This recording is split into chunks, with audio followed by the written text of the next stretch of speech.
Hey, what's up, everybody? This video is for you all. I've had a ton of people DM me, can you do a side-by-side with 350 with the 500? And obviously, I have the 350 DHP, but mine is modified. I'm going to also do a video just to give you an idea of how this 500 could look with some modifications. But I wanted to show you all a side-by-side, any differences between the two that you might know. The front ends are identical. Now, this red one is shout out to the Lexus Southern area. That's where I am. You'll notice that this has the base LED light. So no different than any other IS with the option. This has a triple LED. But you'll notice straight on, what's the biggest difference? Obviously, that power dome hood on the 500.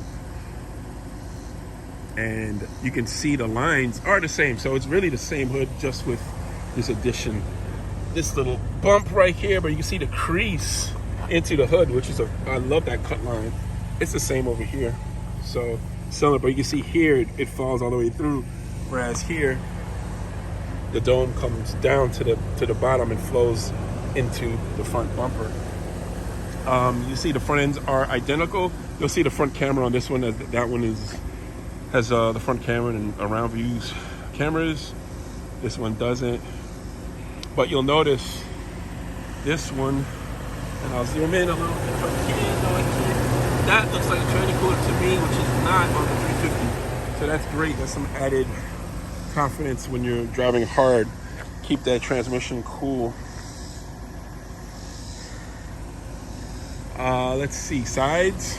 Well, as they said in the press release, so the 500, you see the badge. So any F-Sport Performance badges will be blacked out. Whereas here on the 350, it has the silver with the white background. Obviously the wheels are different. This has like a nice satin black polish. This isn't a DHP model, so it doesn't have those BBS forged wheels. And these are the inky wheels, 19s, they're both 19s. From what people have told me, they seem to really prefer the BBS wheels, or at least the black, especially on this cloudburst gray, right? And while you'll notice 500 blacked out windows trim, not so on the 350. Oddly enough, it has the chrome that matches the chrome on the side view mirror, and they did not black it out here on the 500. I'm sure people are going to do that. To the rear, you'll notice that spoiler right there is the same spoiler. Two differences you'll notice maybe on the rear.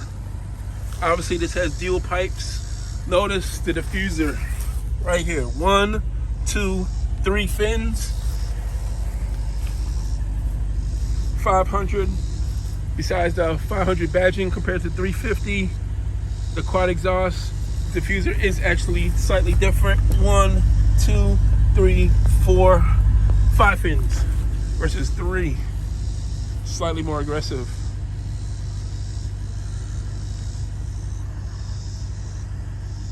Otherwise, it's the same. There is one other difference actually I noticed.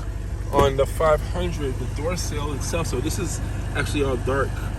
And on the 350, and this was locked, I didn't ask for the key, to ask me for it, so they need it. It's actually silver, so it matches the badges on the 500. So again, I'll do a side-by-side with my 350 DHP, but 500 is, I mean, it's such a beautiful car stock, right? People love how the car looks. It's selling as fast as they arrive. The 500 adds a little bit more flair, that hood, diffuser, but for the most part, you know, again, sleep mode, which is really cool. I think in this day and age, you know, a lot of things, everything is so flashy sometimes, and look at me. And this cloudburst gray, you would have no idea. This has over 470 horsepower. All right, everybody, I'm gonna shut this down. Thanks for watching. Hey, one thing I did want to add, I totally forgot actually. 2-piece brakes, so you can see that 2-piece rotor right there. You pull in 14.2 inches, I believe, and you can see Lexus written on it. The standard. This is still a great beefy braking caliper, but it's a one piece, both 4 pots. So that is one difference in addition between the 500 and the 350.